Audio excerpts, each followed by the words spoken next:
Hey everyone, hope you're doing well. It's your instructor Ryan Bradshaw, and we are talking about business ethics, module 4, I believe. Yes, and module 4 deals with chapter 5 and the midterm. And so I'm just going to do an overview introduction to chapter 5 and talk to you about some of the ethical concepts. It's not meant to replace the reading, but meant to be an introduction and kind of enhance the reading somewhat, and then talk about the assignments and the midterm. And so chapter 5 deals with culture and time on business ethics. And so in the reading so far, you probably saw like some historical perspective from chapter 2, and you've learned about terms like utilitarianism and universalism.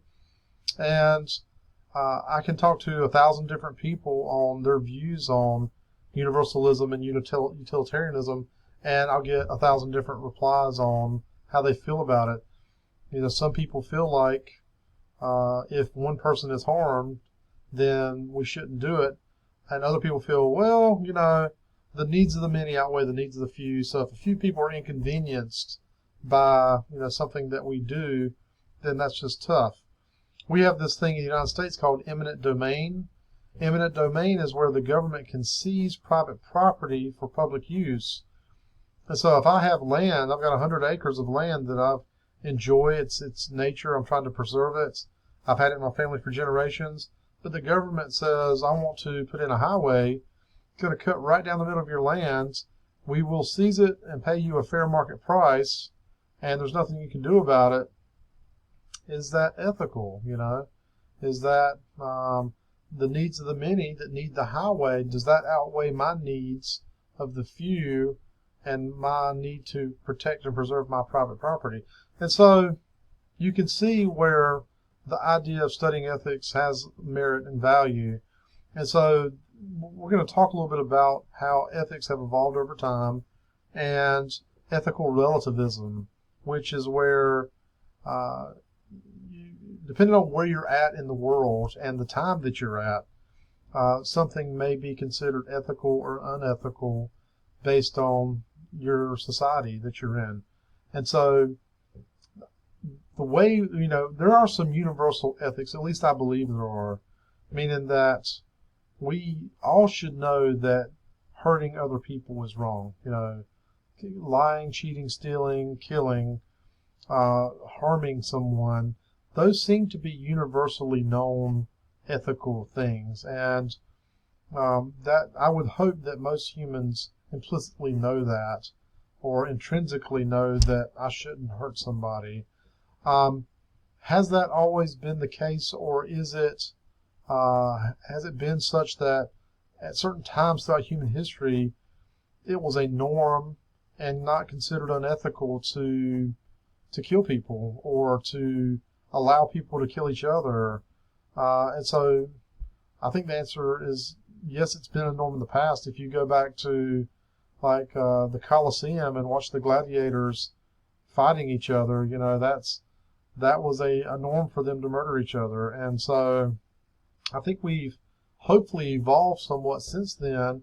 We still do have a large amount of violence in our society and in the world in general. And so I think we have some more work to do on that. But the first part of the chapter, 5.1, the relationship between business ethics and culture, it's an important one because we have to understand that what's a norm in a certain business environment or a country may not be a norm in another country. As an example, it's pretty normal for me to contact, like if I contact somebody and I might talk to a man or a woman in a household, but in some cultures it's taboo to talk to anybody but the man of the house. And so, whereas that might seem like taboo to me, but it's very much a norm for that culture. And in contrast, or just to look at the other side of it, if I was to be in that culture and somebody wanted me to contact the woman of the house, that might be considered taboo to me. So you can see that just you have to understand in business what the norms are, what the culture is, and what the ethics of that culture is. And so another example is we in this country used to not have child labor laws. And at the early days of the Industrial Revolution, very much a normal thing to see young children, 7, 8, 9, 10, and preteen teenagers working in dangerous work conditions and in tough work conditions, hot factories, very dangerous for kids to be running around. And if a kid was injured, that was just a normal thing, and it was ethical to have the kid there because they were there to work and they were there to get paid. And so, but just because it was considered ethical and normal at the time, we eventually said, maybe it's not a good idea that we have our kids run around in factories and getting hurt. So maybe we should do something different. And so we made that adjustment.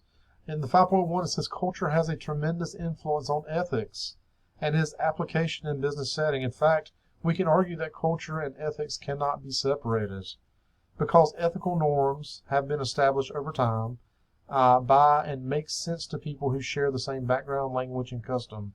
For its part, businesses operate within at least two cultures: its organizational culture and the wider culture in which it's founded. When a business attempts to establish itself in a new environment, a third culture comes into play. With increasingly diverse domestic and global markets and the spread of consumerism, companies must consider the ethical implications of outsourcing production and resist the temptation to look the other way when their values are challenged by a reality of overseas supply or distribution chains. And we have quite a lot of that goes on in our culture now. When I pick up my iPhone, in the back of my mind, I know it's kind of an unconscious thing now, but I know that the people that made that iPhone probably built it, or they did build it in a factory that may not have the best working conditions, and where these people work long hours, 6, 7 days a week sometimes, and very little pay, considering what they're doing. And so I know that's happening, and is it ethical for me to use an iPhone then if I know that it's being produced under not optimal work conditions and not optimal pay conditions? So that's something that we have to contend with. When I go buy things in like a Walmart or a Target or wherever I go shopping, who produced that? What were the conditions of it being produced? What was the dark side of that item being produced to get it to me? So those are things that we have to wrestle with and understand, our feelings about that ethical dilemma that it puts us in. I think consumers more and more are challenging companies to have higher and higher ethical standards. There really is a backlash of consumers when companies do things that we find are unethical or unsavory. So I think the market tells the truth, and it will challenge companies to do better. So business ethics over time, as a function of culture, ethics is not static but changes in each new era.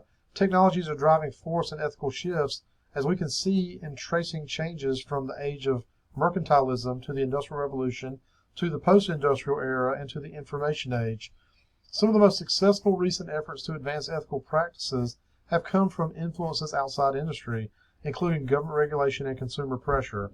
Just as I just said, consumers are the gatekeepers, and if we find out a company is doing something really unsavory, just imagine like if it came out today that company XYZ produces their product using child labor, and we said pictures of children working in factories in deplorable, poor working conditions, there would be a backlash, there would be an outcry, and you would actually have this social pressure to not use that product, because people would look at you if you were using that product and say, don't you know, how that was produced, and don't you know that, this was they were doing bad things. And so I'm not saying it would close the company down, but it would definitely have a negative impact, at least in the short term.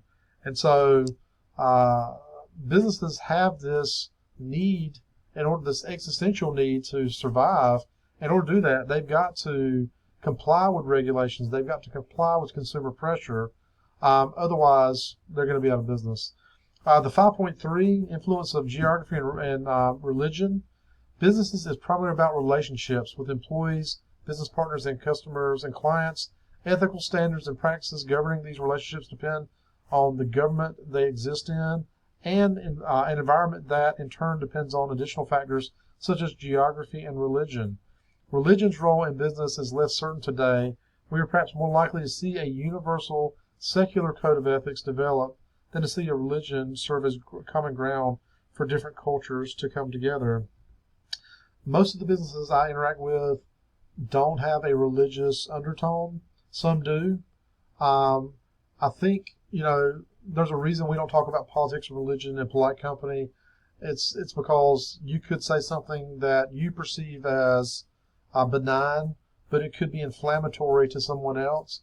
And in polite company, we don't want to offend people. We don't want to say things that upset people. And in an academic setting, perfectly fine. I mean, you're not going to offend me to voice your opinion. I think we should have discourse, be able to talk about ideas and grow from those. I learn something from students all the time.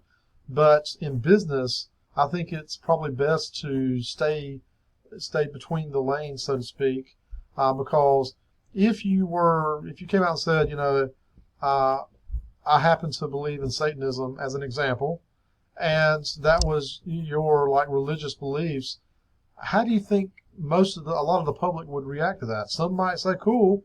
Other people might say, yeah, maybe we'll go shop somewhere else. So you can see and you can use that for any type of religious example, So you want to kind of steer away from hot button issues, politics, religion, things like that. Some companies do a great job of it. Some others choose not to do that. They want to appeal to a certain base. And, I'm just offering my opinion. What's your opinion? Shoot me an email, thoughts. And, okay, lastly, are the values central to business ethics universal? Any system of business ethics must consider the processes of enculturalization or enculturation and acculturation, as well as the fact that ethical standards may shift depending on geography or time, even if certain underlying ethical values like prohibitions against lying, fraud, or murder may remain constant.